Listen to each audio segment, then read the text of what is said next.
my wife totally messed me up by calling me in the beginning, and it totally threw me off my game, all right? I didn't react to the defense well. Don't blame it on that. Don't blame it on that. We'll check the game tape. You were off your game even before.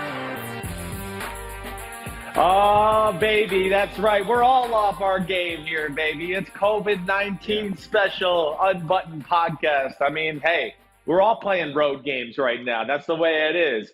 Ahmed Fareed, Chris Sims. It's a Thursday afternoon. We're a week away from the draft. And guess what? We're going to talk more about the draft because that's what we freaking do. What's up, dude? Really? How you doing, man?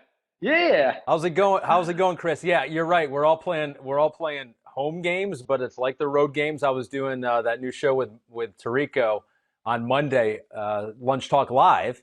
He had me on for a segment. I was super excited about it. And I have like my IFB in, my lights on, my camera's all set up. And then immediately once we come on air, my cord starts falling out of my head. My light falls down. I'm just like, man, we're not built for this whole thing. No, we're definitely not. And, I mean, that's just another sign of you choking under the pressure. I mean, everything was good, and then they said action, and it just all fell apart. I mean, I know. I'm just not sure about you in the clutch. We got to see more evidence.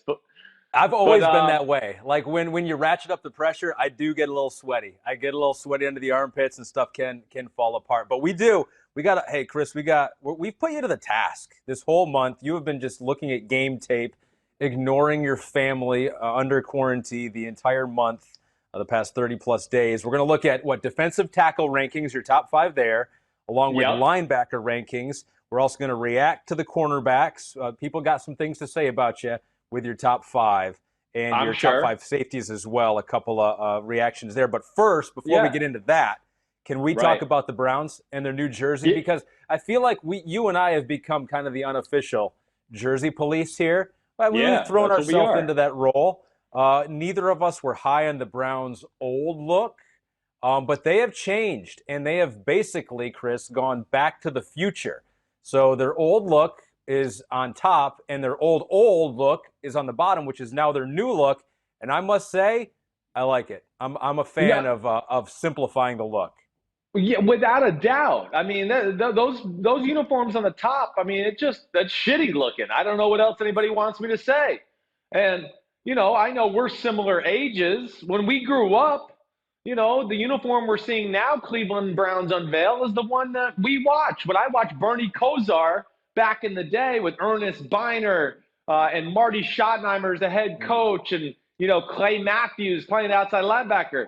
They wore white on the road, and when they were home, they wore their white pants with their brown jerseys. So, this is a classic look. This has got a lot of history behind it. I know people think Cleveland's like a loserville because of what we've had, no Super Bowl appearances. But it's great tradition, a great fan base. And to me, one of the best uniforms in all of sports. I love the color combination. I love the old school stripes on the shoulders. And I like the stripes on the socks. I think all in all, they did a really good job.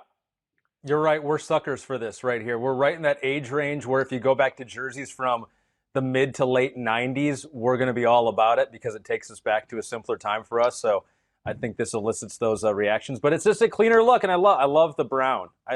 Any team that showcases the brown proudly, I'm a fan of that, Chris. Right. I mean, who seriously, is there another team in American professional sports that even has that color combination? It's special, right? And I'm just trying to think off the top of my head, but baseball and basketball, I can't think of Padres, one, right? The Padres in baseball have the brown, but they don't have the orange like that. And I like the Padres brown. Yeah, me good. too. It's sharp. Yeah, it's sharp. It is sharp. I'm glad they got rid of those ugly-ass orange pants. That was the biggest thing they did and the best thing they did by far. All right, let's get after it. Get to my ass.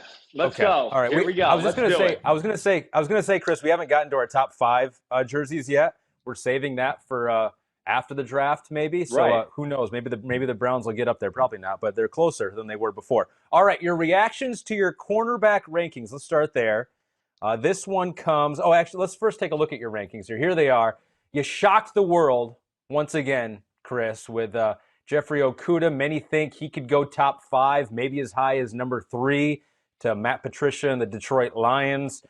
You had him as the number 3 overall cornerback prospects, although you still are you're still very complimentary of him, but you just liked Henderson and AJ Terrell from Clemson just a little bit better. Got a comment here from MTL 406, Chris. He says, Awesome. I like Chris, but oh no. Whenever it starts like that, you're in trouble. I like Chris, but think his logic is flawed. He harped on athleticism, indicating that CJ and AJ possesses more than Okudah, but he's making 40 times synonymous with athleticism. Terrell had a 52 percentile jump score, 26 percentile agility score, and 47th percentile catch radius. And if you do look at the athletic profile from Okudah and a lot of those things outside of the 40-yard dash, as we're showing you here to our YouTube audience, he does rank out pretty high in a lot of those categories that maybe AJ or CJ don't. So how would you respond to that criticism, Chris? Well, listen, I've never argued that the guy wasn't an elite athlete. All I'm saying, first off, is just that he's not on the level of the other two, in my opinion, and just far as especially when it comes to covering man-to-man. I really like Okudah's game. I do. The 40 is more important for the cornerback position probably than any other position on the football field. And, hey, yes, vertical, the ability to change direction, all those numbers he put up at the combine, they're impressive. The other guys didn't really do some of that stuff, right? I mean, if I remember correctly, Terrell and Henderson, they did the broad jump and the vertical. And, yes, they weren't as good as Okudah. But at the same time, all I know is they were faster than Okudah for sure, okay? And the film shows that they are faster than Okudah. I think Okudah is a top 15 pick, no doubt about it. But I think his ability to turn and run and stay up with premier top flight, top speed wide receivers, I question that a little bit. I don't question it at all with AJ Terrell and Henderson. Henderson and AJ Terrell were put on an island almost every game, and they just said, go cover that guy. Okudah was really good. He did that sometimes, but Ohio State plays some zone defense. They do some different things. He got the privilege of that. And really, when you really get into Okudah, too, with like just true speed receivers, I would say this, Ahmed, one of the games that concerns me a whole lot is just the Penn State game. KJ Hamler could run. And the few times they put on Okudah on KJ Hamler, it didn't look good for Okudah. Now, AJ Terrell and Henderson, they covered a lot of top-end, first-round NFL wide receivers, and were always in the hip pocket of all those guys. So, again, it's not about disliking Okudah. I know the consensus has Okudah number one. The consensus is always right. Did you know that? They're always right. Yeah. Mitchell Trubisky is better than Patrick Mahomes. You didn't know that, right? The consensus said he was better back then. Oh, that's right. Sometimes the consensus is wrong. Damn. So here's my question to you, because I've heard you say that, and I've often agreed with you here, is that we see how their careers play out, and it very rarely goes according to how we had them mocked before the NFL draft. And so there's a lot of variance with a lot of these players. So of course you should have differing opinions. It does seem like, from what we see on the media side, right, you do get a consensus more. I'm curious, you've been on the other side of it. You were in the draft room with the Patriots, or just as close to the draft room as Bill Belichick would let you. How different do you think each NFL team evaluates these prospects? Is it more different than what we see from the media and the scouts in the media as when they compile these mock drafts? Do the actual NFL teams have rankings that look closer to yours, where these players range from 1 to 10, and there really are a lot of different opinions? Well, I think that, I could tell you, one, and, I had a lot of positive reactions from people in the NFL with my rankings. Not everybody agrees, but more times than not, I feel like I get positive reinforcement there. And the big thing is, listen, I'm not trying to say I'm always right or I always have the right answers. I know I've been around a bunch of big-time corners in my life, all right? Whether it was college or the NFL, I know what one looks like. I'm obsessed with football, and I study film and watch it all day long. And again, it's not a knock on Okudah. He's a really good football player. But I think the big thing that happens in this job a lot is the narrative gets kind of put out there by the people and the evaluators who don't necessarily always really matter when the time comes. I mean, we're getting into where top flight GMs and the head coaches and the coordinators, they've just figured out who they really like here in the last 10 to 20 days. And that's why you see all of a sudden, different mock drafts and guys going up and down the board, because instead of doing their own evaluations, sometimes a lot of people in the media just go by what they hear from their friends in the NFL, which I don't like that aspect of it. But yes, I mean, we were told Okudah was really good. Ohio State was awesome all year long. And it was just the narrative that started the season, and people ride with it. And, of course, he never had a glaring moment that people can look at it and go, oh, see, Clemson, A.J. Terrell, he got up a few yards against LSU, and Jamar Chase, who's going to be the number 1 pick at receiver next year, and people go, oh, see, I can point to that. He's not the top corner in the draft. And I would say, no. I mean, A.J. Terrell was all over Jamar Chase. I mean, all over. And that was impressive to me. The fact that he was in his hip pocket, some perfect throws, a push off by Jamar Chase, ended up being completions for LSU. But from what I saw with just the pure raw explosiveness, Ahmed, very, very impressed by Henderson and A.J. Terrell. And if I'm wrong, I'll say I'm wrong. I just think Okudah might be more Chris Harris Jr., all right, or one of those guys.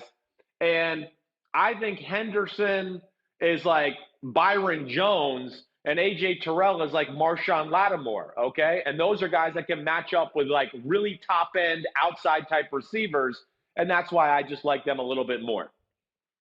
Your safety rankings did not elicit quite as much of controversy here. You got Antoine Winfield Jr. when you came out with it with Paul the other day. You said he's one of your favorite players in the draft. You he is. To Earl Thomas at Texas. You did not include Isaiah Simmons in these rankings. He will be in your linebacker ranks here and a little bit later in this podcast. But we did get one question from Grant Dickman 2. He goes, whoa, no Grant Delpit in the top 5. I understand the lack of tackles, but he is a complete ball hawk, really played tremendously until halfway through the year when he battled through an injury. And this really is surprising, Chris, because basically from what we've done so far, if you played for LSU, you got to rank in the top 2 at your position in the Chris Sims draft ranking so far. But you didn't have Delpit in your top 5. Why? Well, he's got NFL starting safety caliber traits. There's no doubt about that.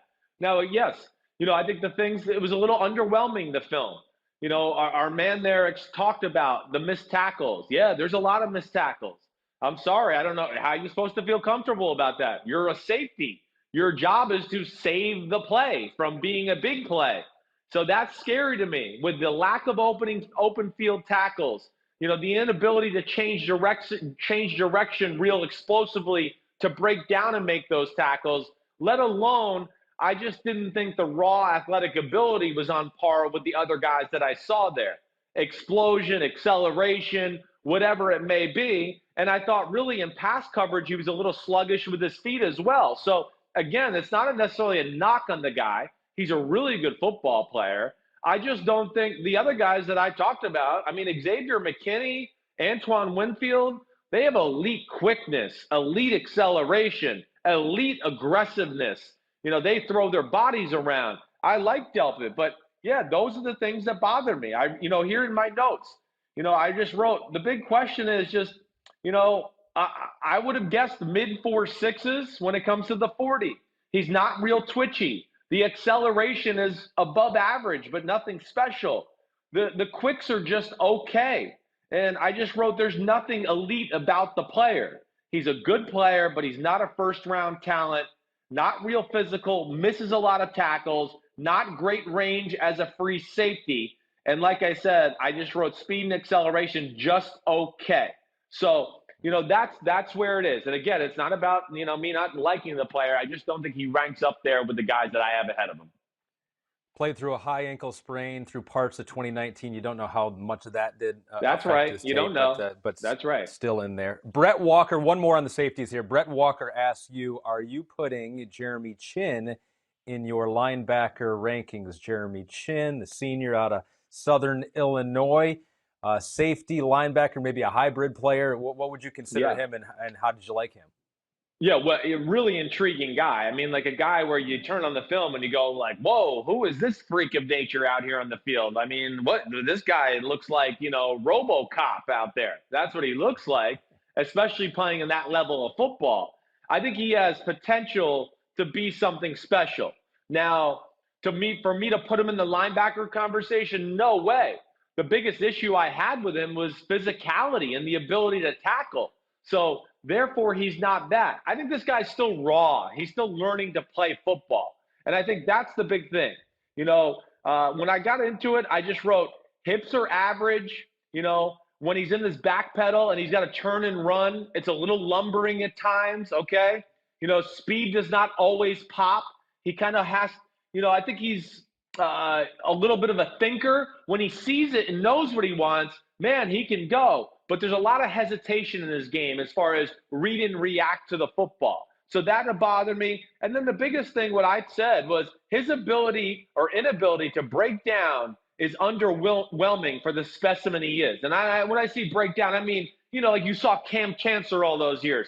Come up, break down, he's in a wide split, and he's ready to dive to the right or dive to the left or take off to the right or take off to the left to make a tackle. Man, Jeremy Chinn against, players that are not as talented as he is, they got away from him too much for me. So would I be shocked if this kid was a superstar 3 years from now? No, I would not.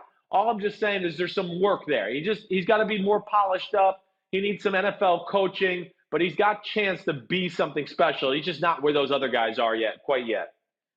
And now for your special defensive tackles in this 2020 draft class. Do you have your notes ready? You have multiple. I'm ready. Let me turn a few pages. Chris. You know I need my notes in the right spot, okay? So let me get to it. I got 2 different notebooks now, so that's a nightmare, Chris. That's a disaster. You've got to keep all your prospects in one notebook.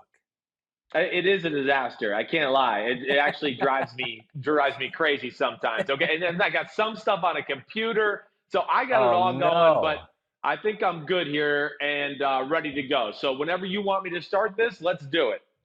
I would say I just stalled for you, but basically I just watched you talk and try to get your notes together at the same time. I stalled for me. I didn't help you. Yeah, you stalled for yourself. All right, so defensive tackles, the Chris Sims top 5 for 2020. This is an exciting group because I think there are a couple players who could be gone off the board in the first 10 picks, maybe even higher than that. But they are near the top of your rankings, I would assume. But hey, if this is shown as anything, is that you do not necessarily go by the consensus. You're going to look at the tape, you're going to evaluate it for yourself and not be pressured by anyone else to put anyone high just because a lot of other people are. So we'll start with number 5 for you, your number 5 defensive tackle prospect. Well, Jordyn Elliott from Missouri. I think that's where I'm going to start. I mean, first off, the defensive tackle position, like you said, it's a talented group. There's more guys in this group that merit first-round picks than I expected when I started to break this down. And the more I get into this draft, I actually am starting to realize I probably have like 45 guys that I have first-round grades on. So I think there's a little bit of better high-end quality in this draft than I realized going into it.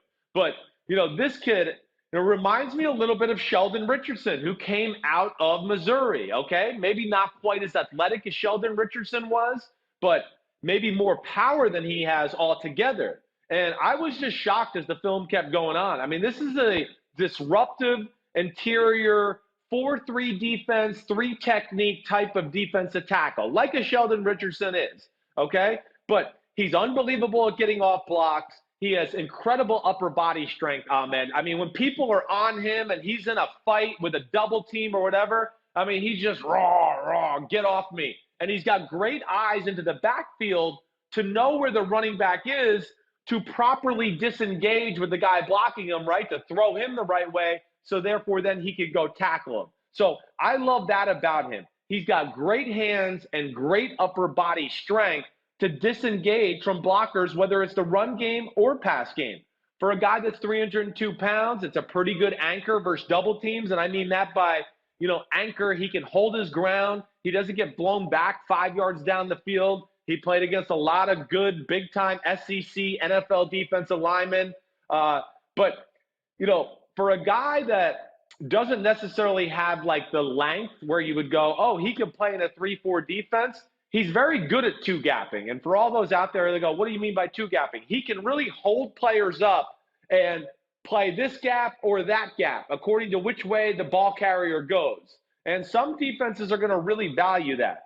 But man, his grip and rip move as far as pass rush goes, he's incredibly disruptive, and he is a true mismatch for guards and pass protection. So I look at this guy as just being an all-around really good football player who's a good athlete and has the ability to, be a little bit of a defensive tackle sack machine to a degree and be disruptive that way. I was really impressed by what I saw.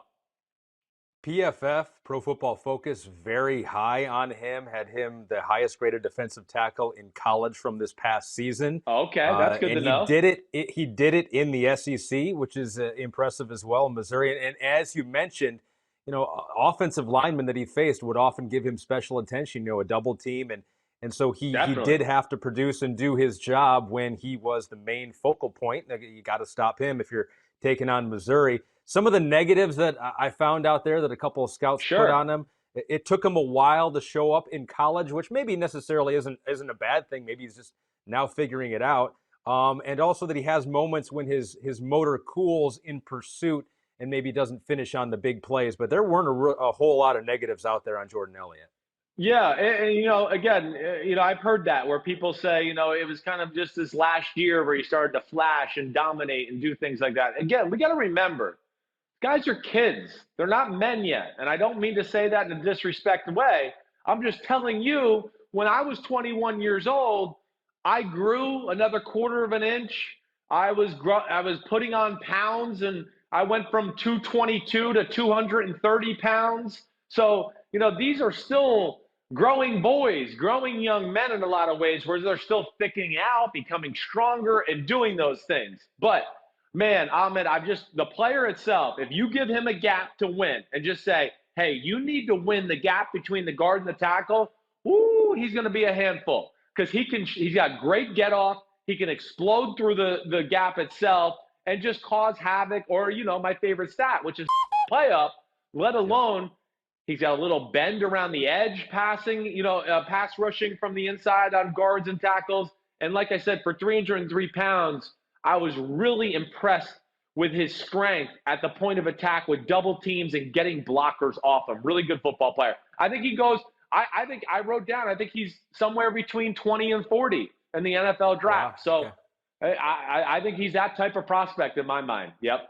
You think all 5 of your defensive tackles have a chance to go possibly in the first round, late first round here. So number 5 is Jordyn Elliott out of Missouri. Number 4, the number 4 defensive tackle prospect for Chris Sims.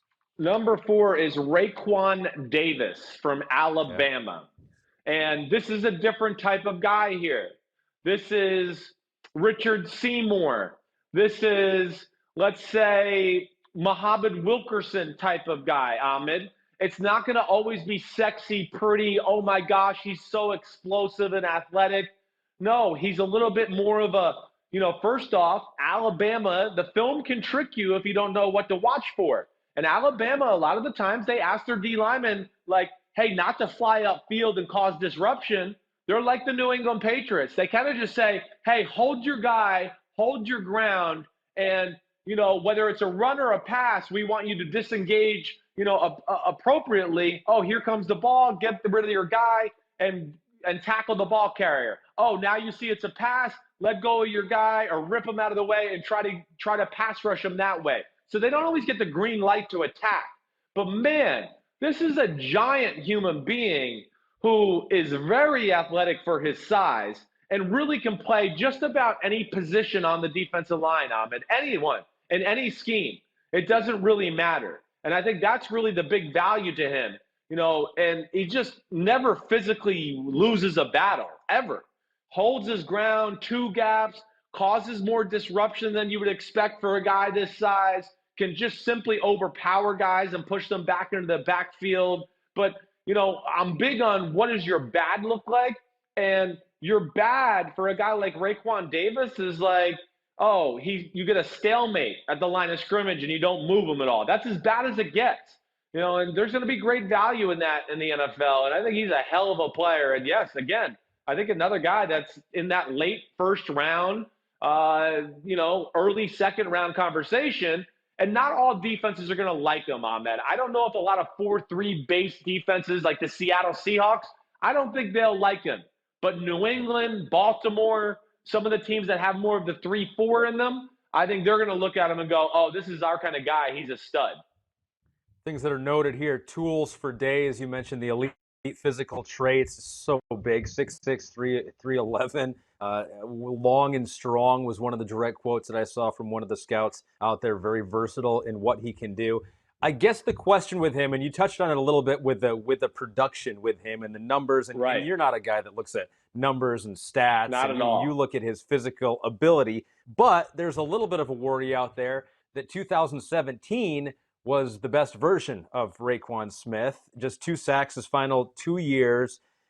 He didn't necessarily get better throughout his college career is one of the knocks on him. How would you respond to that? Well, I think, again, the stats don't always tell the story. It just doesn't. We look at sacks sometimes, and I can see a guy that's got 10 sacks, and I go, well, like 8 of them were coverage sacks, or like the quarterback fell down. So are we going to give the guy like a first-round grade just because he got 10 sacks? No. There's more to it. But I think the big thing is, and this happens a lot with the Alabama guys, like I said, because it's not about stats or tackles or disruption with them. They're asked to do different things. And, I'll bring up the example of a guy for the Washington Redskins, Daron Payne. A lot of people thought he was like a second or third round choice out of Alabama a few years ago at defensive tackle. And it was the same type of question. Well, there's not a lot of tackles. There's not a lot of sacks. There's no production. But that just wasn't his job. His job was to hold the fort down and just, create a mosh pit in the middle of an offense and defensive line. That's what his job was. If he was given the green light to go, he could have been a lot more disruptive. But so that's where I really get into it. And, again, I've heard people say, oh, he's DeForest Buckner. I think he's more powerful than DeForest Buckner. I don't think he's as athletic as a DeForest Buckner. That's why I kind of said like the Richard Seymour, Muhammad Wilkerson type guy. And that's why he won't be for everybody's defense, because he's not that like shoot the gap like we just talked about with the Missouri kid, and he's going to fly in there and just ruin a play. No, that's not what he's going to do. He's going to be more of a, hey, this time we got him a nose tackle. This time we got him a 3 technique. Oh, hey, now we're in the 3-4. Now we need him head up on the tackle, and he's got a 2 gap. He's going to be able to do all those different things and be able to do them all at a very, very high level. And I think that's the thing I like about the man the most. Was reading around, someone said he has the upside to be the best tackle in the draft, so there is still room to grow, still potential for Raekwon Davis out of Alabama, who Chris Sims has as the number 4 defensive tackle prospect heading into the draft. Number 3, we're into the top 3 already. Number 3, Chris, who you got? Well, I'm going to which is OU, okay? And I'm going to Neville Gallimore, all right? Neville, yeah. Neville, sorry, I didn't mean to say that. I don't want to mess that up. But Canadian Bulldozer is his nickname if you'd just rather go with that. I love it because that's what he is. I don't even know where to start with this guy. First off, when you're 6'2", 304 pounds, and you run a 4.79, like that'll make you go, I wonder what this film is going to look like, because you just go, is this a combine freak who's not that good on the football field, or what is this going to look like, or is he as freaky as the numbers look? And I came to the latter, that he's as freaky as the numbers look. I would have a hard time trying to come up with anybody other than Aaron Donald, who I would say is a better interior pass rusher that I've seen on film at the defensive tackle position the last 2 years. I mean, that's where this guy is. I mean, he's incredible. I mean, his quickness, his ability, like we talked about with the Missouri kid, to shoot through a gap and just ruin a play. I mean, it's as good as I've seen. It really is. And he has got legit athleticism as a pass rusher, but he is strong as hell. And, I know there's some knocks out there. People talk about, in run defense, he's not always perfect. Well, let me give people a little food for thought for at least what I saw there. Oklahoma's a team, Ahmed, that likes to stunt and slant their defensive linemen all over the place, right? So imagine you're Neville Gallimore, and you're over between this guard and center gap. And now the coach wants you at the snap to slant and go all the way to the other center and guard snap. Well, what if you're going to do that and now there's down block by the guard you're lined up over? So now you're running one way with a guy pushing you on your back, and do evaluators expect him to just stop cold in the hole and be like, oh, 320-pound man on my back, you shall stop here because I stop? No, there's no human on earth that can do that. And I see too many comments with that where he gets moved in the running game. Listen, when they ask him to play one gap, the one that's in front of him, which he'll be asked to do more times than not in the NFL, he wins it almost every single time, let alone, like I said, the pass rush traits are really, really special for somebody that size playing defensive tackle. There are so many positives when you're reading around on him. Runs like a tight end. You mentioned that 4.79 40 time. He's lost weight too. He shed about 25 pounds before this season. He benches 500 pounds, squats 800. So he's just a beast. He's fast. He's strong. A beast. Can blow up the place. And it is also noted here, he's going to be a plus in the locker room guy, and he helped himself immensely at the Senior Bowl. So not only did he impress with his physical abilities, it seems like he is a plus in the character department as well. At least that's what the team evaluators are saying about him. It's what I've heard. It's what it shows on film too, Ahmed. I mean, he hustles like no other. He's got an incredible motor that way. He's tough. He throws his body around. I mean, this was one of the pleasant surprises of the whole draft for me here. It really was. When I turned on the film, I just went, oh my gosh. Like I said, his ability to rush the passer from the inside, I say, is every bit as good as Ed Oliver or Aaron Donald. Now, is he quite as strong as they are at the point of attack? No, I'll say he's a little less than they are. But man, his athleticism, his twitch, his ability just to explode straight ahead and get on the edge of a pass protecting guard, and then now the guard can't catch up and he edges him and gets around him. I mean, it's impressive. I mean, this kid can be a star in the NFL and a major, major contributor to F the play up Chris Sims style in the NFL for sure. So unless you're going completely off the board, it looks like defensive tackle, you're going to go with a consensus for the most part here, because I believe the top two defensive tackles out there are flip-flopping. There's not really a real consensus on who should be the number one guy off the board. So let's hear who's number two for you this year in 2020. Well, it is a little bit, and I want to say this. I mean, this is almost as close as it gets to as far as a tie at the top, okay? I mean, I didn't know what to do. And with these two guys, too, as I flip through my notes and filibuster here, I want to let you know, too, I had a hard time figuring out who I wanted to make number one and number two. And the last thing I'll say about it, okay, is... And you may be still deciding. And with the way your filibuster is going right here, I feel like you still don't know who you want to put there. I finally got to the pages where I got there. Okay, but I want to say this. All right, my number two is Javon Kinlaw, and my number one will be Derrick Brown. All right, but man, is it close. And first off, just let me make this blanket statement with both of these guys. These are top 5 picks in the NFL draft. That's how good they are. I think they are worthy of a top 5 pick. Either one of them. It does not matter. They are definitely top 10 picks. I know that. But when I watch their film, I look at it and go, oh, it's every bit as good as Quinnen Williams last year, yet these guys are bigger and stronger and can hold the ground better. So if you want me to start with Javon Kinlaw, I mean, it starts with built like a brick shithouse. I don't know. I've never seen many humans in the history of the world built like this guy. Like, it's insane, Ahmed. He is put together with, looks like he's got cuts, and you can see definition in his arms. He's got an incredible legs and ass. As you know, I'm very big into that. And he's 325 pounds. And I look at him and go, if he wanted to put on weight to be 340, he could do it, no problem. I mean, it's really whatever the guy wants to do. But, I mean, first off, there's no weakness to the guy's football game. It's incredible strength. It's incredible get off the ball. it's incredible throwing would-be blockers off of him as he's trying to pursue the football or whatever it may be. I mean, there's really not anything I look at in my notes here to say negatively about him. I wrote, he's incredible at shedding blocks. His power is off the charts. Power and strength is unbelievable. Great get off.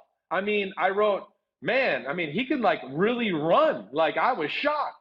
All right. If there's a negative, maybe he's a hair more stiff than our man Brown at Auburn, but quickness versus the pass versus guards. I mean, he could win with just straight ahead sheer strength, or he gets them off balance with like, you know, a shimmy or a shake move, which like at 326 pounds, I don't know if I've ever seen a human do that. So I just looked at that and just went, man, this is a no-brainer. I mean, I didn't need to watch much film here. I watched a lot because it was fun to watch, but he is a dominant football player who's going to have a long career. And I had a hard time coming up with a comparison to this kid. You know, I want to say Ndamukong Suh is like the closest thing I could say to being like built like that, can move like that, is as aggressive like that. I mean, it's truly pretty remarkable to watch what he does on a play-by-play basis. One of the negatives with him maybe could be, you know, he had labrum surgery on his hip in 2018, but he played huge chunks even with that hip injury and played pretty well. So who knows? Maybe even that injury history is a strength as it shows what he was able to do despite being 100%. One of the things they note about him, and it's kind of interesting, the same thing you talk about receivers and their route running ability and if they displayed it in college and if they were asked to do it in college. He doesn't have a whole lot of moves, just has a push-pull and a swim move so far. That's right. But yet he was still very successful with just those two moves. You assume he's going to be able to learn more as he gets into the NFL, and so he is still a raw work in progress who is still able to be successful.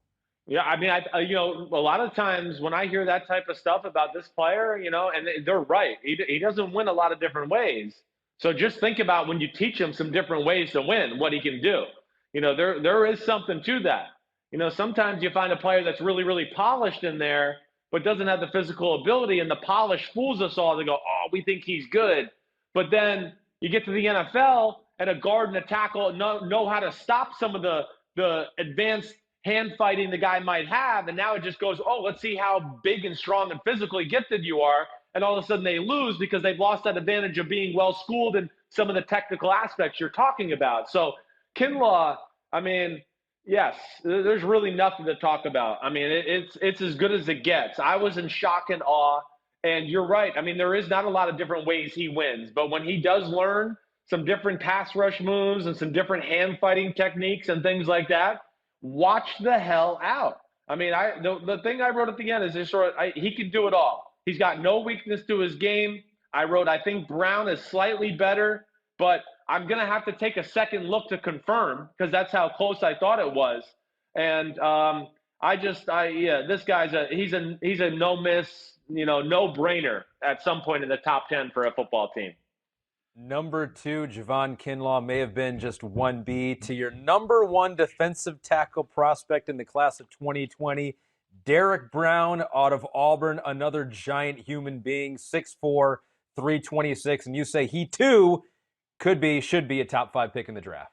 Yeah, I mean, it's amazing. And again, another guy where I looked at and I went, who do I compare him to? I've never seen a human this big move this quickly and be this pliable. Like, he reminds me in a lot of ways of Warren Sapp, except he's just a bigger human. He's like the 25 years later bigger version of Warren Sapp. You know, it's like, you know, it's just like evolution. Here's the best defensive tackle in football in the mid-90s, and now this is what the best defensive tackles look like in 2020. And that's what he is. He's got a similar build to that. You know, I mean, just incredible athleticism for somebody his size. Long arms, and when he locks you out, it's over. And when he gets like this and people are trying to push him, it doesn't matter if it's one or two guys, it's over. He's going to stand his ground and you're not going to move him. That's the first thing I loved about him.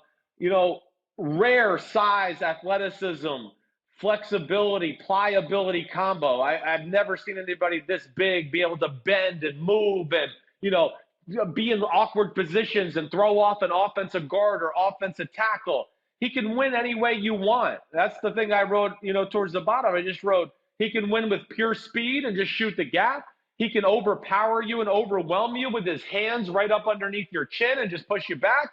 And then he can do some of the shimmy shake, too, that we just talked about with Kinlaw to make guards and tackles off balance. He gets you leaning one way, and then bam, bam, he hits you with your hands, and all of a sudden he's hitting your quarterback. So, again, he can play just about any position on the D-line, Ahmed. He could two-gap in a 3-4 defense. He can play shade nose. He can play three technique, and I only had one negative, okay? One thing. His body scares me a little bit, okay? That's where, it's a little too I mean, it scares in the me middle. too if he was in the room standing right next to me right now. Is that what you mean? He could squash me with a sneeze. He could definitely squash us both. He would whoop the crap out of both of us in under a minute. No doubt about that. But you know me, I'm into bodies, and bodies do tell player, there's some commonalities there between a body and how long you'll last, or what kind of body might worry you, or whatever it may be. Okay. And I have no worries about Javon Kinlaw's body. Like I told you, he's a Greek god. This guy, has good legs, but not like the best legs. I'm into that. And there's a lot of weight in the midsection.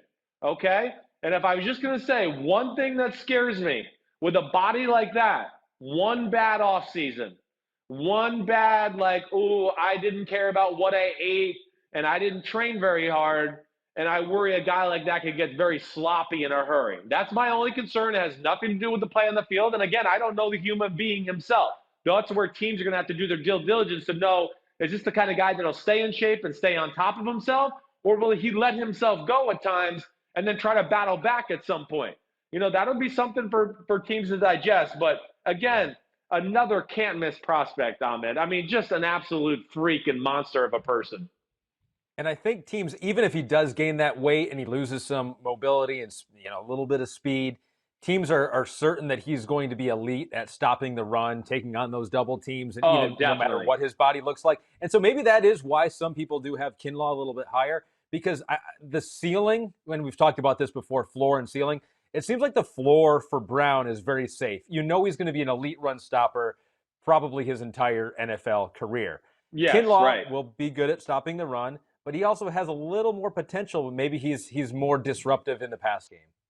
Yeah, I mean, I think that's fair. Brown maybe has better hands. He's got a little bit better bend. I think it's very close in all areas. I really do. And, I'm interested just from, again, me, I don't really read a lot of different stuff on people. I see some mock drafts and things like that. But when you did your research, what did you see? Did you see more people you thought that had Brown in front of Kinlaw, or Kinlaw in front of Brown?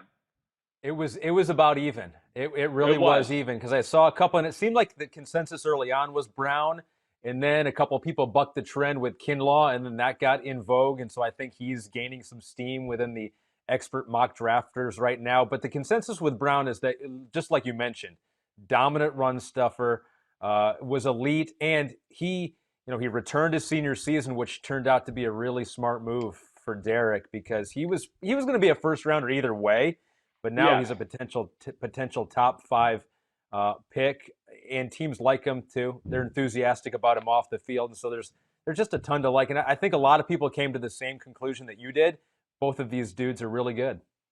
Yeah, they are both really good. I don't think you can miss either way. I really don't. And like I said, I think they fit any scheme you want to play on the defensive side of the ball, let alone, hey, if you had a good 3 technique and you said, we already have a good 3 technique, you just go, well, this guy can play shade nose. If you had a great shade nose and you went, we already have a good shade nose, you go, well, this guy can play 3 technique. I mean, he really is going to work anywhere you want. But monsters, man, just couldn't say enough about them. And yes, I think they are. I think their top 5 talents would be like jaw-drop shocked if they got outside the top 10. I really mean that. Producer Pete Demolitis goes, boo, consensus, Chris sold out. The Twitter haters got to him. You were scared of the reaction by dropping Brown and Kinlaw out of your top 5. Yeah, well, all I do is let the film talk to me. And not that it always talks to me the right way, but I just watch the film and watch the player, and I let that tell me. And then I get done, I look at my notes, and I start to read them, and that usually tells me the story. So, oh my gosh, I guess I'm not trying to get clickbait. I guess not. Damn, yeah. I don't know what to say. You don't even have a website. There's nothing for people to click on, I think is what they're mistaking the point there. You have nothing to click on. If you're going to go do it for the clicks, you need something to click on. Hey, one more guy I think we need to just give a little love to here, because I think that he is also in the first round conversation, is the Ross Blacklock from TCU. He to me has a little bit of, what we talked about with Jordan Elliott from Missouri, and a little bit of what we talked about with Neville Gallimore from Oklahoma. He's kind of like a combination of both. He's got a little more athleticism than a guy like Jordan Elliott from Missouri, but not as athletic as Gallimore. Okay, so that's kind of how I look at him that way. I mean, he can be very disruptive. I think he's going to have a really good career too. But he's a guy that I liked. He just came out of the top 5 for me there. Maybe a little bit of a tweener, edge players, inside the tackle, not the biggest there. Yeah. No doubt about it. He's a little bit of a tweener. I didn't love the way he looked and taking on double teams, and I think he will have a little problem of like standing up to certain teams as far as being a true defensive tackle. And I think that's ultimately, yes, what made me not put him in the top part there. So that is your top 5 rankings. Ross, you did not make the top 5, but you did get the only shout out as an honorable mention. As Chris flips the page now, this is a meaty pod, because now we go into the linebacker prospects, and there are some really good ones. One that seems to stand out more than the rest of them. We'll see if he stands out to Chris at number 1. But I guess just generally overall, your thoughts on this linebacker class, which it's kind of weird because going through a lot of these prospects, it seems like there were a lot that were like, okay, is he an edge? Is he a linebacker? Is he a safety? Is he a defensive back? There seems to be a lot of variance here in what they could be. Yeah, there is. There's a little bit of everything as far as it. And you got to, it's going to come down to how teams, what they need, what type of scheme they play on the defensive side of the ball. But, yeah, you got your true middle linebackers. You got your hybrid linebackers who could be like outside linebackers and probably a stand-up inside linebacker. To what your point is, I mean, there's some guys on here that are listed as linebackers where I go, this guy's more of a strong safety than a linebacker, really. So there's a little bit of everything. And this day and age in the NFL, you need a little bit of everything. Depending on the personnel you're trying to match up against the opposing offense, the style the team plays on a week-to-week basis of whoever you're playing, you need some variety as far as these linebacker positions. There's a reason New England has like 14 linebackers on their roster every year, because they want to go, oh, we have the big physical traditional type. If we got to play a team like the Dallas Cowboys, you're going to try to run it. And then if you're going to try to pass it, we got a bunch of hybrid linebackers who can play defensive end, outside linebacker, middle linebacker, and you don't know where we're coming from. And some can cover, and some are great in space, and some are thumpers. So, it's an important position with all the different tight ends and running backs and, hybrid receivers with size. Michael Thomas is a slot receiver. You got to have some big athletic, linebackers to cover those guys and the Travis Kelce's of the world. So very good group. A lot of potential here. A lot more talent at the position than I was expecting. All right, so let's get it going. Number 5, the number 5 linebacker ranking for Chris in the 2020 class. Well, I'm going to go to, let me make sure I get to my page here, okay? Just so I'm there. Oh, no, sorry. Okay, wait, hold on. The number 5 prospect for Chris Sims in the 2020 NFL draft, and that player is, oh, no, I didn't stall. There it is. It's the other notebook. Josh Uche. Uche, right? Yeah, Uche. Okay, from Michigan. Now, here's one of these guys, like you talked about, that's a little bit of a hybrid, right? He is a unbelievable athlete at the linebacker position. He didn't run at the combine. He's 6'1", 245. Okay, he played stand-up linebacker, but also played defensive end, and was very good at both. He didn't play much at all his first few years at Michigan. I mean, the production is light because he just wasn't necessarily starting and on the field a ton. Well, I'm sure at first, and he's a little bit of a raw guy, right? And that's why I got him at number 5. It's the physical tools that are special. Is he perfect as a player? No, he's not. And, to what you're saying, Ahmed, I'm sure he's a tweener. I'm sure they were a little bit like, where the hell do we put this guy? Is he a safety, a defensive end, a linebacker? What the hell do we do with him? But they finally found the right position for him. And, man, Ahmed, I mean, first off, he is an incredible athlete, and he's got out of this world strength for his size. I think that's the first thing that jumped out to me. I couldn't get over it. To be 245 pounds, he could legitimately set the edge and hold his ground against offensive tackles, very easily, to where I was really impressed by that aspect of his football game. So that's the first thing that jumped out to me. Now, physicality, taking on blocks, he is willing. Pursuit of the ball, sideline to sideline, he can fly. So, does he need some polish work on, maybe taking on blocks? At times he's a little reckless when he's making open field tackles. Yeah, okay, I get that. But, man, he is a really, really intriguing prospect where it's like he's got legitimate value as a 4-3 will linebacker, a guy that you just say, hey, go get the football, right? That's all your job is. But he's also got legitimate value coming off the edge as a pass rusher too, if you wanted to change personnel that way. I mean, it's legit. So this is a different type of football player, but nonetheless, very impressive. And I think a guy that is only going to improve as we continue to go on here. Where would you draft him, though, if you were a team? Because you may still like the player and you may like the wild card nature of him because he just didn't get to show it that much in college. But some of the scouts noted here, and one of them said a liability in pass coverage, could get pounded by offensive line in the run game. You just don't know. And so and a lot of times in the draft, you do want that certainty, especially if you're taking a first, second, third round pick on the guy. Where are you comfortable drafting a guy like Uche? I think that I'm comfortable somewhere in the first 20 picks of the second round, probably would be about where I would look at it. Yeah. And again, some of the things we're talking about, when you talk about coverage, it could use some help, but the athletic ability is there. That's one of those things where, when he gets coached and somebody puts him at one position, he's going to learn. He has the ability to do those type of things. When you talk about the other comment you made about maybe getting run over in the run game, is that what you said? Or getting blocked, Yeah. Listen, his play strength is off the charts. I mean, for a guy that's 245 pounds, I've never seen a guy be able to hold up 320-pound offensive linemen as easily as he does. I mean, it really is. Now, it's a little reckless and out of control, and he's still, like you said, because he's new to playing and stuff, he lacks a little read and recognition at times. He can be fooled by what he sees behind the line of scrimmage. If he sees a guy goes this way, he's a little too quick to take the cheese and follow it. But I just think the pure raw explosiveness, strength, and athletic ability of the guy was enough for me to put him in my top 5. And somebody's going to find a position for him as a stand-up linebacker on their defense, and he's going to make a difference.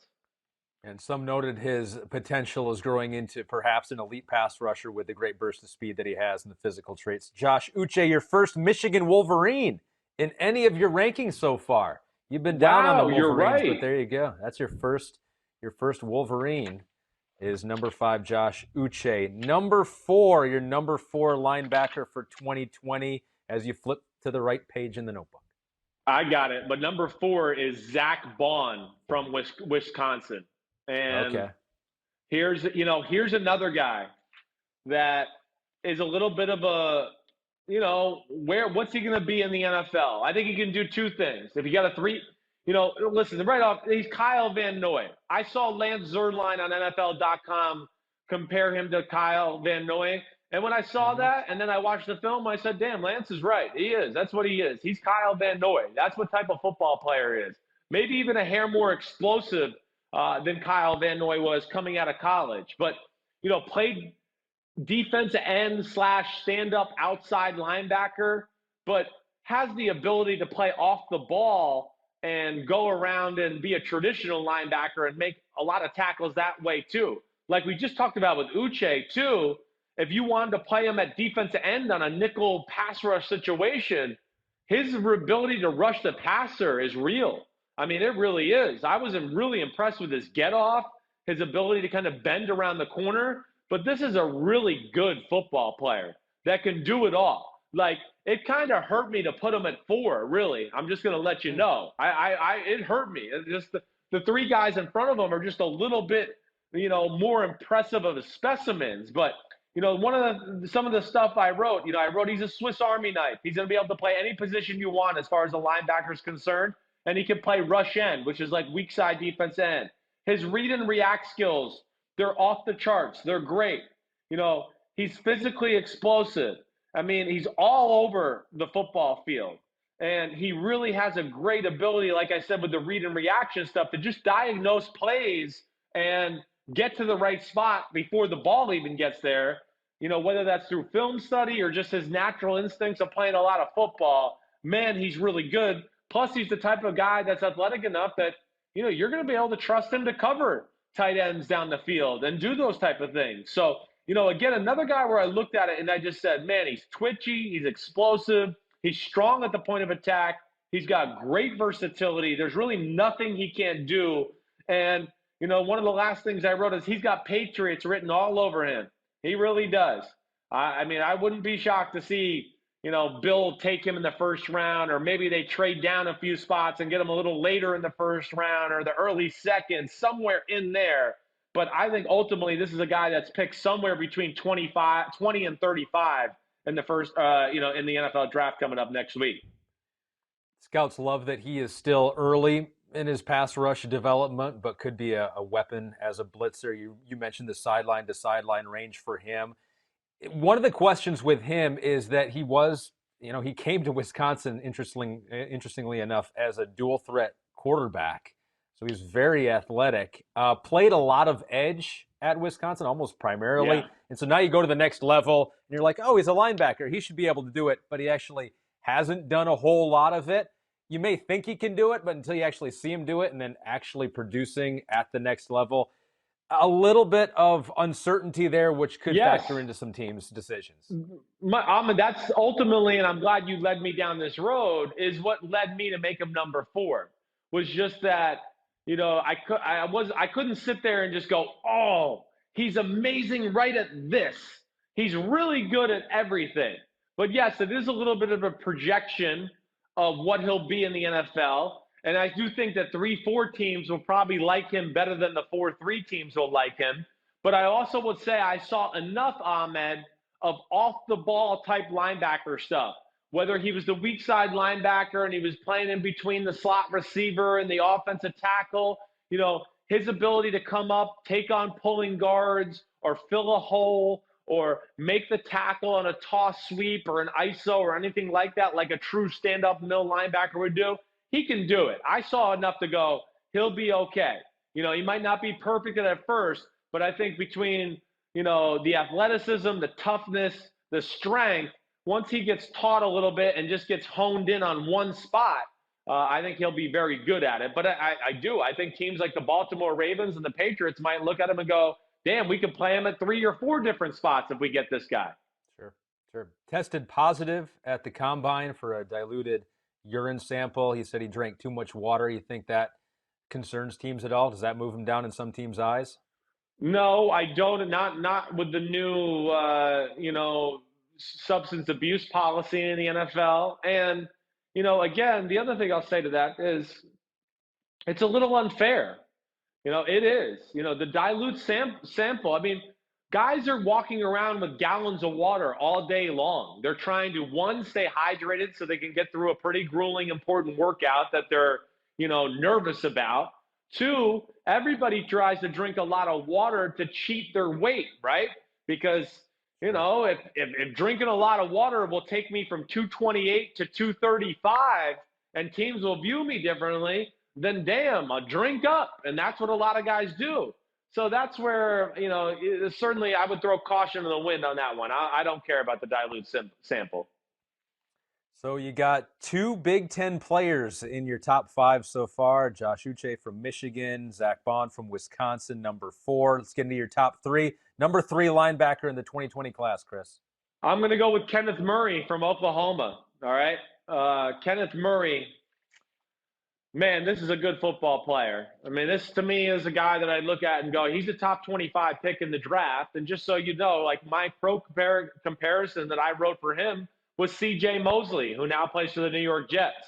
But this is a true middle linebacker. Whether you want him to be a 4-3 middle linebacker or, a 3-4 middle linebacker that stands up there, I think the first thing, he's got a prototype body. I mean, he's phenomenal. He's an Adonis looking in his uniform. Cut up, great legs, square shoulders. For the Big 12, whenever I turn on a linebacker in the Big 12, I always go, is he going to be able to play the run? What's he going to do with the first time he sees a pulling guard come at him? Is he going to be able to take that guy on and then shed him and make a block, a tackle on the running back? Because the Big 12 is, nobody runs the ball. It's a 7-on-7 league. That's the way they play football. So I'm always a little concerned at first when I see a linebacker on a lot of people's boards as far as being a top draft pick. But, man, I don't have any of those concerns with this guy, man. I mean, he's very comfortable between the tackles and playing in the trash. He really is. Can take on blocks. Got a great nose for the football. I mean, I'm always, of course, at the linebacker position, read and react skills are very important, right? His ability to kind of diagnose the play and go, oh, I think the ball's going here, and just fly to that spot and get there at the same time the ball carrier is getting to the hole. They're outstanding. They're off the charts. I mean, he's very instinctive that way. And I think that the one thing I wrote that was a negative, I wrote he needs some work getting off blocks. That wasn't one of the strengths of, what he does.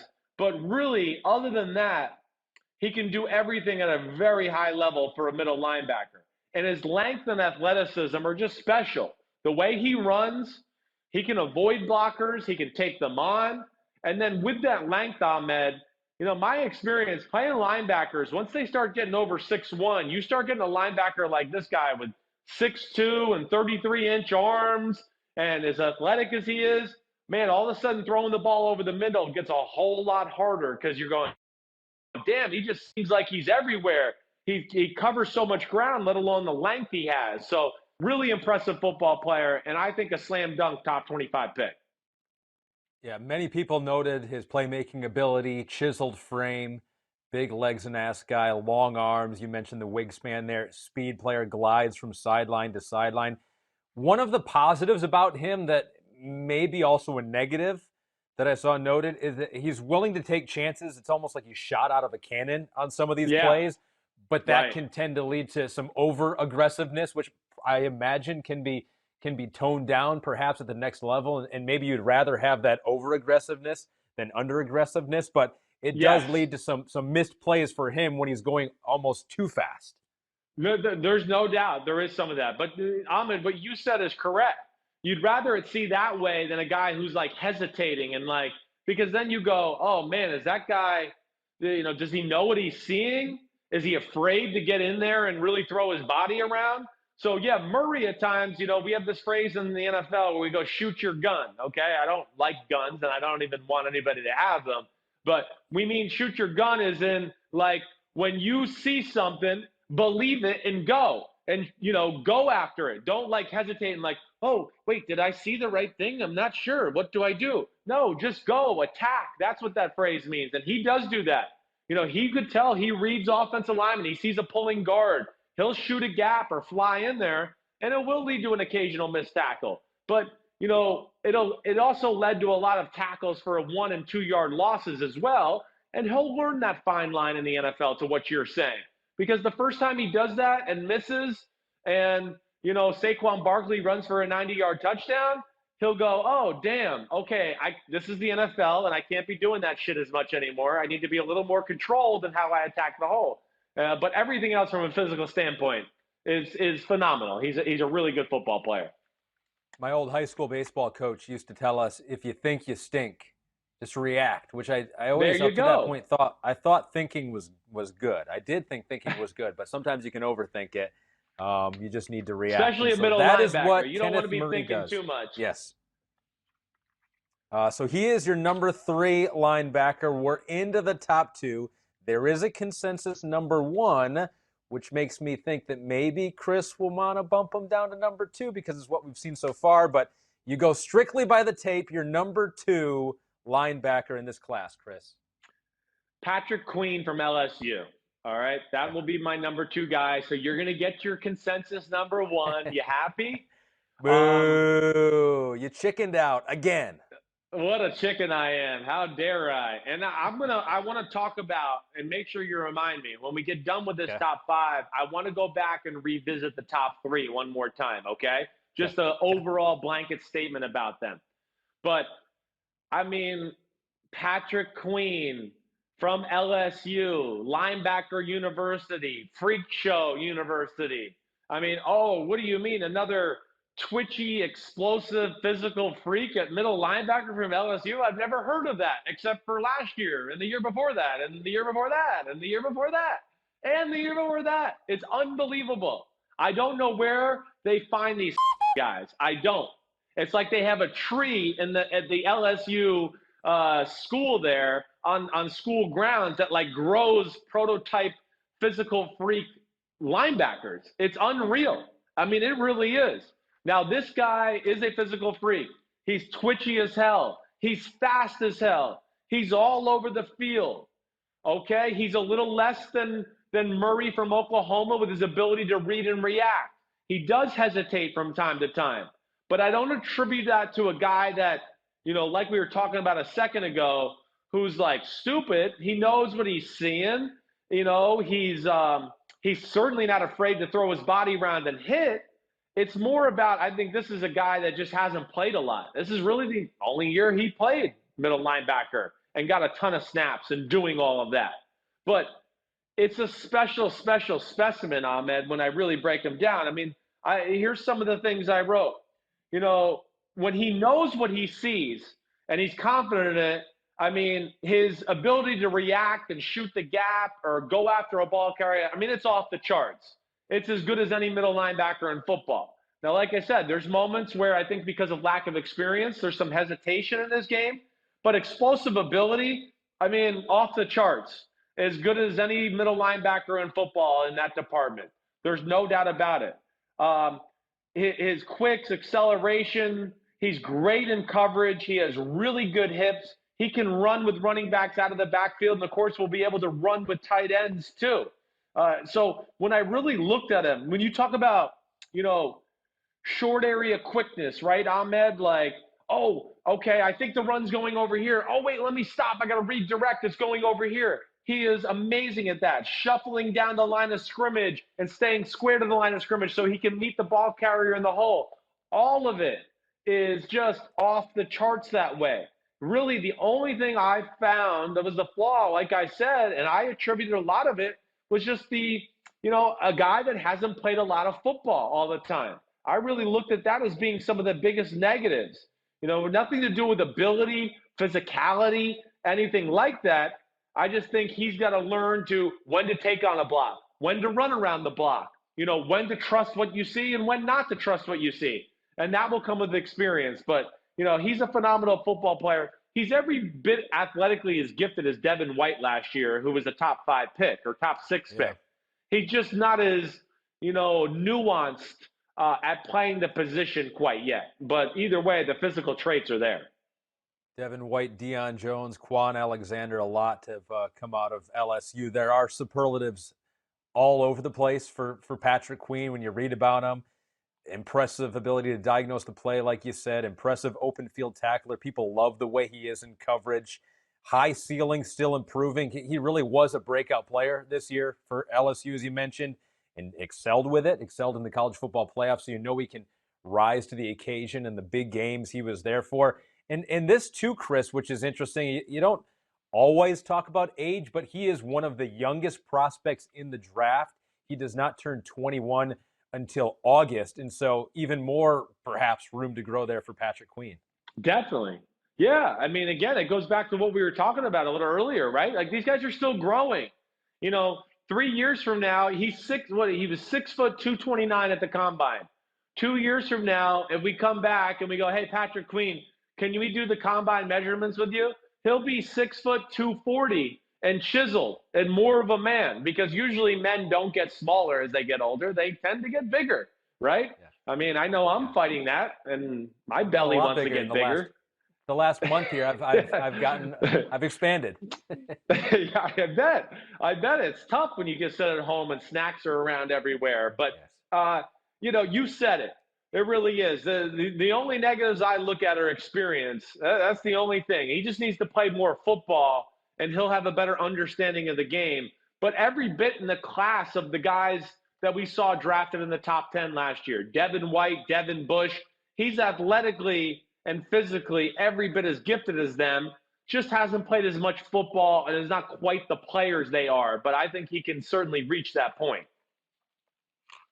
Some people saying maybe he has more of a defensive back's body, but that's the changing NFL. You got these hybrid players, and that leads us to your number one linebacker in the class. I'm going to speak for you because I think it's Isaiah Simmons out of Clemson, who really, one of the things I read about him, quote, breaks the mold for what we can expect with a linebacker moving forward. A massive safety who plays linebacker was one of the direct quotes for Isaiah Simmons. Is that what you see?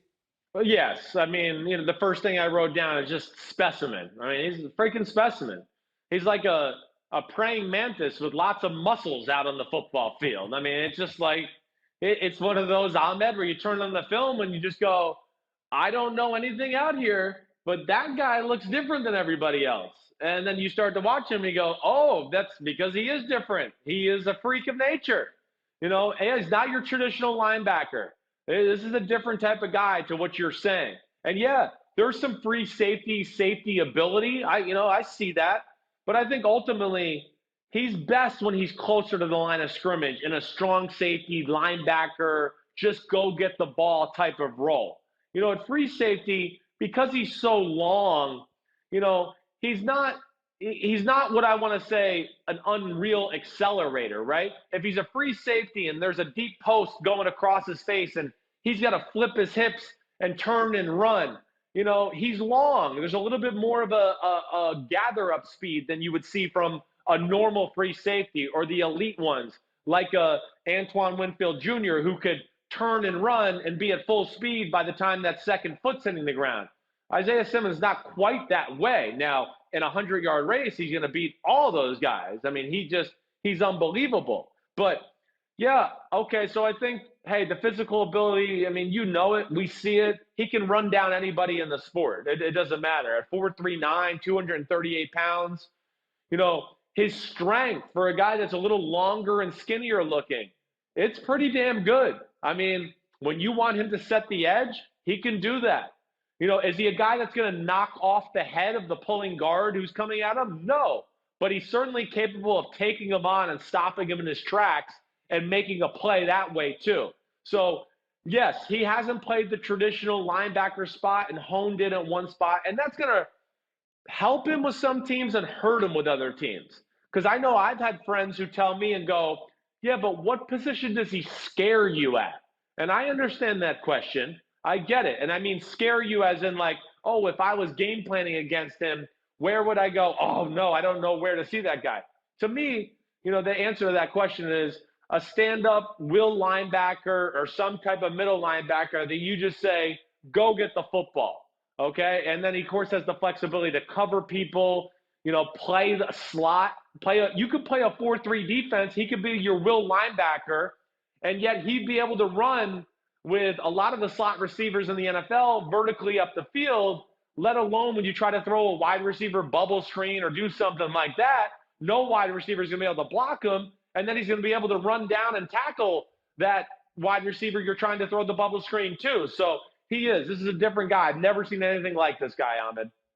He played all over the field, and that's what made him obviously versatile.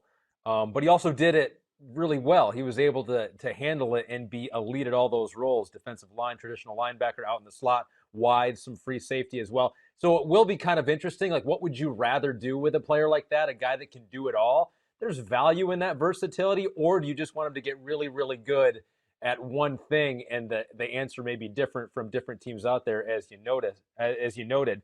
So you have Simmons, you have Queen, and you have Murray. Where are they going in this draft? How high are they going, and how closely grouped are those three, you think? Well, it's a good question. I think all three of those guys are going to go in the top 25 for sure. I do. I wouldn't be shocked if all three of them ended up going in the top 20. I think these are big time talents. I think the gap between Queen and Murray and Simmons is a lot closer, though, than I don't want to just sit here and go, oh, Simmons is so much better than the rest. It's not even close. He's a top 5 pick and the other guys are outside the top 10. No, I could see Simmons falling outside the top 10 for a little bit of the reasons we talked about. Some teams might just go, I'm not so sure what position he is. And that scares me. I think he's one of those guys that, how do I want to say this? If a coach got fired and he had to inherit Isaiah Simmons, they'd be like, oh man, I get to go coach Isaiah Simmons? That's unbelievable. That's awesome. He's an unbelievable talent. Now, if a coach has to pull the trigger and draft him, I think that'll be a little scarier for most teams to do that because of the things we talked about. But nonetheless, he's a special, special talent. And I think it's very close between all three of these guys as far as, I'm going to give Simmons the edge because of the pure athleticism and the versatility. But, man, I like Queen and Murray a lot. And I think Queen and Murray are very close as football players too. Or I would say Queen is a little bit more of an explosive, raw athlete. I would say Kenneth Murray, has played the position more and has better instincts and read and recognition skills than a guy like Queen does too, to make up for maybe that just hair less of athletic explosion, let alone Murray's a bigger human being who I think like 2 or 3 years from now is going to be 250 pounds, 248, something like that, with still being able to move the way he moves. So really interesting group, but all three are freaks of nature. And yeah, Isaiah Simmons to me, Ahmed, like, I don't know where he goes. All right. I don't know. Like when I look at the top 10, okay, let's just have this conversation. Okay. I don't think the Giants are going to take him at number 4. And I don't think the Lions at number 3 are going to take him either. I don't. They have Kyle Van Noy, right? Did they get Jamie Collins? Am I remembering that correctly? Right? So they got those 2 guys. You want to double check that for me? So they have those type of guys anyways. Like I said, I don't think the Giants are going to go that way. The team I do look at the top 10 when it comes to the Simmons conversation would the Los Angeles Chargers go get? Oh, Kyle Van Noy's the Dolphins. Excuse me. I'm sorry. The Dolphins. Yeah, you were right about Jamie Collins is in Detroit. Yeah, right? Jamie Collins. Yep. But I could see the Chargers maybe liking Isaiah Simmons. He's probably the one team in the top 10 that if I had a circle, man, they have a need at the linebacker position. And if you put Isaiah Simmons down on the second level next to Derwin James, who's their strong safety, oh my gosh, that might be the most athletic front 6 you could ever have. Bosa, Ingram, Linval Joseph, Jerry Tillery, a defensive tackle. And then you got a guy like Simmons and Derwin James down there as like these hybrid can do anything ball hawks. Wow. So that's a team that jumps out to me in the top 10, but I think it is very interesting to see where he ends up. And like I said, will the Minka Fitzpatrick thing come back to hurt him where, Minka was one of those guys. He could play it all. And then we tried to play him at all and it didn't work out. And then the Steelers said, no, we're going to play him here. And it did work out. So that's what's intriguing about the Simmons conversation. All right, before we go, you want to throw any love to any honorable mentions out there? I know some people like Troy Dye from Oregon, Willie Gay Jr. from Mississippi State, Jordan Brooks out there from Texas Tech. You like any of those guys? I do. I mean, Jordyn Brooks for the Texas Tech kid, I really like him. He is a little reckless and misses some tackles, but has a great body and has phenomenal athleticism. Okay, so to where he's a guy where, like, I wouldn't be shocked from 4 years from now you said, oh man, he could be one of the best middle linebackers in the game. He's got that type of potential, but he's in the Big 12. And like I said, you know my worries about the Big 12 at sometimes. Sometimes it's just like flag football. I want to give some love to Malik Harrison, the middle linebacker for the Ohio State Buckeyes. He's your traditional thumper middle linebacker. You know, he's still a good athlete. He doesn't have the greatest hips and the greatest ability to change direction, but a true, like, 3-4 middle linebacker, or a true middle linebacker where you go, oh, you just plug that hole and take on guards and smash mouth football, let alone he can run you down sideline to sideline. They jumped out to me for sure. Those two, I like them a lot. Logan Wilson in Wyoming, like him, remind me of Kiko Alonso, okay, in a lot of ways. Troy Dye's a player, like you said. You know, the Davion Taylor, and here's another one, Davion Taylor and Akeem Davis-Gaither from Appalachian State. Those would be the two guys that they're more Cam Chancellor than they are middle linebackers. Like, you talked about those guys who are like, are they safeties? Are they linebackers? To me, those guys are more safeties, but intriguing prospects nonetheless. A deeper position than I thought it was going to be when I got into it, but a fun group to watch. Chris, you've done it again. You've almost looked at every college player that has ever played the game in the year 2020, but we still haven't done offensive line. We got to do offensive line. We're gonna, and I'm there. You know, we're going to hit that on Monday. We're going to hit all the big offensive linemen. So me and you will go through the guards, the tackles, the centers, anybody that's, you know, in that first round, top 40 picks conversation. We're going to hit it all. You nervous? You scared? Yeah, it sounded like a lot of players that I need to type into my little OneNote worksheet over here, but I'm up for it. I got nothing else to do. I know honestly, you are. So, you got nothing else. Did you change your background today? Or are you in a different room?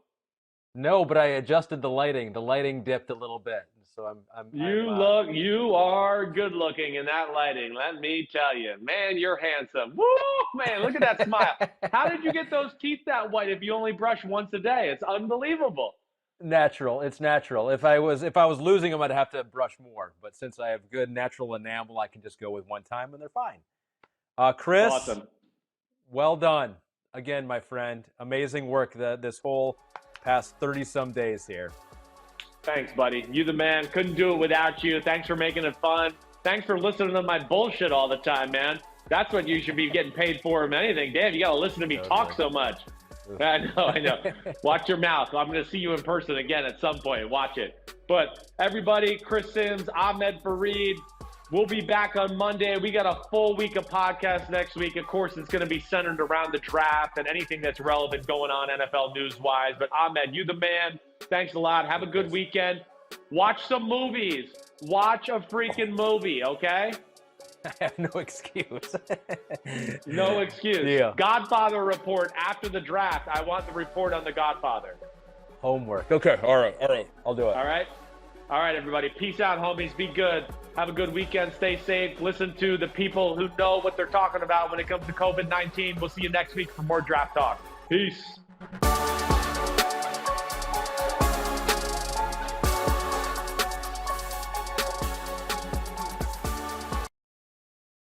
Yo, what's up? Come on, man. Subscribe on YouTube to Chris Sims Unbuttoned Podcast. I need you. Please hit the subscribe button, please.